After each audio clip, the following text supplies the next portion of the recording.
friends, कैसे हैं आप सब? I am Ishani and I am here with another interesting video of our channel Seeds of English. हम आपके लिए लेकर आए हैं आज कुछ ऐसे वर्ड्स जो हम हर वक्त कंफ्यूज करते हैं. क्यों कंफ्यूज करते हैं? Because they sound the same. तो मैं आपके लिए एक वीडियो लेकर आई हूं जिसमें मैं आपको बताऊंगी कुछ ऐसे let's say 10 ऐसे होमोफोन्स जो हम काफ़ी रोज़ में कंफ्यूज करते हैं. होमोफोन्स बेसिकली दो वर्ड से बनता है. एक है होमो और दूसरा है फोन्स. होमो मतलब सेम और फोन्स मतलब साउंड. तो ये वो वर्ड्स होते हैं जिनका साउंड सेम होता है लेकिन उनके मीनिंग और यूजेस डिफरेंट होते हैं. तो आइए देखें कैसे. So let's jump onto the topic quickly because I very well know that your time is very precious for us. तो हम first pair of words से शुरू करते हैं. The very first pair which I am going to take for you is the two words advice and advise. जब मैं बोलती हूँ तभी आपको डिफरेंस पता चल जाता है. advice and advise. बट हम जब जल्दबाजी में बोलते हैं तो दोनों का साउंड सेम आता है. नाउ अब एडवाइस ADVICE ये रहा एडवाइस. एडवाइस क्या होता है? Advice is a noun. It is a noun. अब नाउन क्या होता है? Name of a person, place, animal, thing, feeling, expression. तो हम इसे नाउन कहते हैं. एडवाइस यानी CE वाला. Now coming to advise. ADVISE advise. ये एडवाइस जो होती है दिस इज अ वर्ब. ये एक वर्ब है. वर्ब क्या होता है? एक एक्शन वर्ड यानी किसी एक्शन को बताने वाला वर्ड. तो ADVISE जो एडवाइज है वो हमें एक एक्शन के बारे में बताता है. So let's see the examples to distinguish between both. I always listen to my parents advice. तो जब मैंने कहा एडवाइस, यहां पर ये एक नाउन है. My parents advise me not to do anything wrong. तो मेरे पेरेंट्स मुझे एडवाइस देते हैं कि मैं कुछ गलत ना करूं. So there is the difference between advice and advise. Okay, let me tell you one thing. Apart from the 10 homophones मैं आपको एक बोनस होमोफोन भी बताऊंगी, लेकिन वो मैं बताऊंगी at the end of the video. So keep watching and quickly like, subscribe and share. So the second pair of words that we are going to take is break and break. अब इसमें तो sound में भी कोई difference नहीं आया, तो इसमें डिफरेंस कहाँ है? The difference lies in their spelling. एक की स्पेलिंग होती है BREAK, break, यानी किसी चीज को डैमेज करना, to damage or to destroy. और दूसरा ब्रेक है BRAKE, ब्रेक, जो एक नाउन है. It is a device that is present in a vehicle to put a stop on it. आइए इन्हें एग्जाम्पल से समझते हैं. Handle the glass with care और इट विल ब्रेक. ग्लास को ध्यान से हैंडल करें नहीं तो वो टूट जाएगा. The other example. The driver applied the brake right in time to avoid an accident. तो applied a brake, जो गाड़ी में ब्रेक थी वो ड्राइवर ने अप्लाई करी टाइम पर ताकि एक्सीडेंट रुक जाए. सो आई होप इसका डिफरेंस आपको क्लियर हो गया होगा. So quickly moving on to the third pair of words which is bale and bail. Bale BALE that means a bundle यानी एक गट्ठर. Now, BAIL, bail, that means a security given to release someone. जब हम किसी को छुड़वाने के लिए कुछ पैसे डिपॉजिट करते हैं उसे हम बेल कहते हैं. Let's see through an example.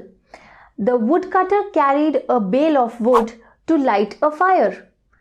जो लकड़हारा था उसने एक वुड की गठरी फायर जलाने के लिए लेकर जा रहा था, राइट? और the other one, bail. The accused was denied bail from the court. यानी जो अक्यूज्ड था उसको रिलीज करने के लिए कोर्ट ने कोई भी अमाउंट लेने से मना कर दिया. So that is what we call bail. So I hope इन दोनों का डिफरेंस आपको क्लियर हुआ होगा. Coming on to the fourth pair of words. The fourth pair of words is one which is very tricky. मुझे भी इसे समझने में बहुत टाइम लगा था जब मैं अपने इनिशियल ईयर्स में थी. तो let's see if I can explain that to you very well. Beside and besides. अब इसकी स्पेलिंग भी सेम है, साउंड भी सेम है. The only difference is BESIDE beside and BESIDES besides. Now जो beside होता है BESIDE वो हमें बताता है किसी चीज की पोजीशन. इसका मीनिंग होता है at the side of और just nearby, मतलब बहुत ही पास में रखी हुई कोई चीज. एंड besides BESIDES ये हमें बताता है कि इस चीज के अलावा करी हुई कोई चीज. That means along with this if you do something else. Examples देखते हैं. The lamp is kept beside the sofa. यानी जो लैंप है वो सोफा के बिल्कुल नजदीक रखा है. Besides apples, she does not like to eat anything. उसे एप्पल्स के अलावा और कुछ खाना पसंद ही नहीं है. सो आई होप ये थोड़ा सा ट्रिकी वर्ड का पेयर आपको अब कुछ हद तक क्लियर हुआ होगा. And don't forget the bonus and like, subscribe and share the channel. तो हमारा फिफ्थ वर्ड का पेयर है course and course. Now course COURSE and the other course is COARSE. Course यानी COURSE का मतलब होता है a path taken by a bus, by a human being or by somebody or something. यानी जिस path को हम फॉलो करते हैं, जिस रास्ते पर हम जाते हैं.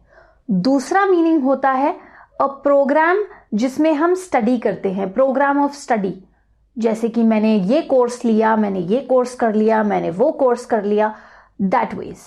Now COARSE coarse, this means rough. जब कोई चीज खुरदरी होती है तो उसे हम कोर्स कहते हैं. आइए इनके एग्जाम्पल्स देखते हैं. COURSE. The course taken by the bus driver was very short. यानी जो रास्ता बस ड्राइवर ने लिया वो बहुत ही छोटा था. I have taken up a new course of study for improvement in my language. तो मेरी लैंग्वेज इंप्रूव करने के लिए मैंने एक नया कोर्स ऑफ स्टडी लिया है. ये हो गए दो मीनिंग्स हमारे कोर्स यानी COURSE के. अब आते हैं COARSE वाले कोर्स पे.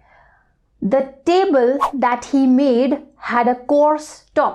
यानी जो टेबल उसने बनाया उसका टॉप बहुत ही रफ यानी खुरदरा था. सो आई होप ये दोनों कोर्स आपको क्लियर हो गए होंगे. एंड अगर आपको ये वीडियो पसंद आ रहा है तो प्लीज हमें कमेंट बॉक्स में लिखकर जरूर बताइए. Coming up to the sixth pair of words. The sixth pair of words जो हम ले रहे हैं वो है complement and compliment. Now compliment COMPLIMENT compliment यानी कि a praise an admirer does for you. आपकी कोई प्रेज करता है, कोई आपकी तारीफ करता है तो उसे कहते हैं कॉम्प्लीमेंट. COMPLIMENT. दूसरा होता है कॉम्प्लीमेंट COMPLEMENT. ये होता है एन एक्स्ट्रा फीचर और object that comes along with something. यानी आपने अगर सपोज आपने खाना ऑर्डर किया तो उसके साथ जो सैलेड और चटनी एक्स्ट्रा आती है वो आपकी कॉम्प्लीमेंट है. So let's see the examples of these two words. Girls love when they are given compliments. Obviously किसी भी लड़की को पसंद आता है अगर उसके बारे में कोई अच्छी बातें बोले, right? So the second type of complement, this wire is a complement with my phone, यानी ये जो वायर आई है ये मेरे फोन के साथ एक एक्स्ट्रा अटैचमेंट की तरह आई है, so that means it is a complement for me, right? तो हम अब ये दो वर्ड्स तो समझ गए होंगे। अगर आपके माइंड में कोई ऐसे वर्ड्स आ रहे हैं जिनमें आपको कंफ्यूजन बहुत ज्यादा होता है, do pen them down in the comment box and we will reply to you. Coming to the seventh pair of words. The seventh pair of words that I am taking is idle and idle. Now, I-D-O-L, idle. A person whom we visualize or we look up to, or an image of God. तो यानी idle के दो meaning हैं। एक meaning है या तो एक फोटो या मूर्ति, जो हम भगवान की मूर्ति जिसे कहते हैं उसे कहते हैं आइडल, और दूसरा होता है कोई एक ऐसा इंसान जिसको हम अपना आइडल मानते हैं, यानी जिनकी तरह हम बनना चाहते हैं, that is an idol, I-D-O-L. Now coming to the other idle, I-D-L-E, that means completely without any work. Idle वेला जिसे हम एक्चुअली कहते हैं। So let's see the examples of these two words. We brought the idol of Lord Ganesha on the occasion of Ganesh Chaturthi. हम गणेश चतुर्थी पर भगवान गणेश जी की मूर्ति को अपने घर लेकर आए। The next word, idle. He was sitting idle in a corner when we saw him. तो जब हमने उसे देखा वो बिना किसी काम के एक कॉर्नर में बैठा हुआ था। So I hope idle and idol थोड़ा बहुत आपके माइंड में क्लियर रहेगा अब। Coming to the next pair of words that we are going to take. So the eighth pair of words is peace and piece. Peace, P-E-A-C-E, यानी freedom from any kind of disturbance, और दूसरा होता है P-I-E-C-E, यानी एक छोटा सा टुकड़ा, a small piece of something. आइए देखते हैं इसके examples. Let me live in peace and take everyone away. जब हम बहुत परेशान होते हैं और सिर दर्द होना शुरू हो जाता है तो हम क्या कहते हैं, भाई मुझे शांति में रहने दो, इन सबको ले जाओ यहां से। So that is what we say, take everyone away and let me live in peace. चल देखते हैं P-I-E-C-E का example. Now I thought you would save me a piece of cake. मुझे लगा कि तुम एक पीस केक का मेरे लिए बचा कर रखोगे। So that is the way we can use piece and peace. तो आइए चलते हैं हमारे नाइन्थ पेयर ऑफ वर्ड्स की तरफ। So the ninth pair of words is quiet and quite. Now बोलने में थोड़ा सा डिफरेंस तो आया है, let's see how the difference is there in the spelling and the meaning. हम पहले लेते हैं क्वाइट, Q-U-I-E-T, क्वाइट। क्वाइट का मतलब होता है चुप रहना, to stay silent. It is an adjective.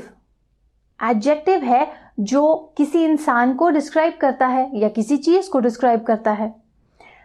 And next we take quite. Quite means Q-U-I-T-E। तो क्वाइट एक एडवर्ब है जो किसी एक्शन को डिस्क्राइब करता है, या एक दूसरे एडवर्ब को या दूसरे एडजेक्टिव को, क्योंकि जैसा कि हम जानते हैं एडवर्ब एक वो वर्ड होता है जो या तो एक एक्शन को डिस्क्राइब करे, या एक एडवर्ब को डिस्क्राइब करे, या फिर किसी एडजेक्टिव को डिस्क्राइब करे। तो चलिए इनके एग्जाम्पल्स देखते हैं। Quite, the road was very quite when I came in the night. तो जो रोड पे मैं चल रहा था वो बहुत ही शांत और सन्नाटे से भरी हुई थी जब मैं रात को आ रहा था।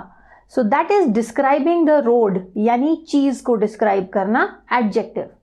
Now coming to quite, the weather is quite warm today, यानी आज वेदर काफी गर्म है, सो क्वाइट वार्म। वार्म ऑलरेडी एक एडजेक्टिव है जो वेदर को डिफाइन कर रहा है, और क्वाइट हमें वार्म के बारे में उसकी डिग्री बता रहा है, कितना गर्म है मौसम, क्वाइट वार्म, तो उसे हम एडवर्ब कहते हैं, to be precise adverb of degree.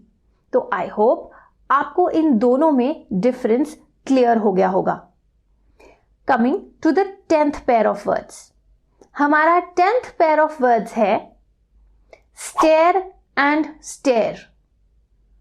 अब स्टेयर एंड स्टेयर के बोलने में ज्यादा फर्क नहीं होता, स्पेलिंग में होता है। STAIR स्टेयर यानी अ सेट ऑफ स्टेप्स ऊपर या नीचे जाने के लिए, and STARE stare look continuously at something और समवन यानी किसी को घूरना। Let's see the examples. I climbed up the stairs to reach her house यानी मैं स्टेयर्स पे ऊपर गई उसके घर पे पहुंचने के लिए। And I was made very uncomfortable by her stare यानी उसका घूरना मुझे बहुत uncomfortable कर रहा था। So these were the 10 pair of words जो मैंने आपको बताए। इनके अलावा अगर आपको कोई वर्ड्स आते हैं जो आपके लिए कई बार कंफ्यूजन रहे हैं, या ऐसा कोई वर्ड जिसकी कंफ्यूजन आप क्लियर करना चाहते हैं, आप उसे कमेंट बॉक्स में जरूर डाल सकते हैं। तो आइए चलते हैं हमारे बोनस पेयर ऑफ वर्ड की तरफ, that is the 11th pair. 11th pair of word है वेदर एंड वेदर। अब ये वेदर हम बहुत कंफ्यूज करते हैं। जब कभी सेंटेंस लिखना हो तो हम एक सेकंड के लिए रुककर जरूर सोचते हैं, भैया WHETHER डालूं या WEATHER डालूं। तो आइए इस कंफ्यूजन को भी क्लियर करते हैं। WEATHER यानी कि मौसम। जब हम मौसम का हाल बताते हैं तो हम वर्ड लिखते हैं वेदर, WEATHER, और उसे बोलते हैं वेदर यानी व का साउंड, वेदर। और जब हम वेदर बोलते हैं मुंह गोल करके, वेदर WHETHER, तो हम एक चॉइस या ओपिनियन के बारे में बताते हैं। तो आइए इनके एग्जाम्पल्स एक बार देख लेते हैं। The weather is very sunny today यानी जो मौसम है आज बहुत ही अच्छा और सनी है। I do not know whether to wear the pink dress or the black one यानी मुझे समझ नहीं आ रहा मैं पिंक ड्रेस पहनूं या फिर ब्लैक वाली। तो ये थे हमारे 11 homophones, words that sound the same but have different meanings. I hope आपको ये वीडियो पसंद आई। इसे लाइक कीजिए, कमेंट बॉक्स में कमेंट्स जरूर छोड़िए, एंड हमारे चैनल को सब्सक्राइब कीजिए। This is me Ishani signing off till the next interesting video. Bye bye.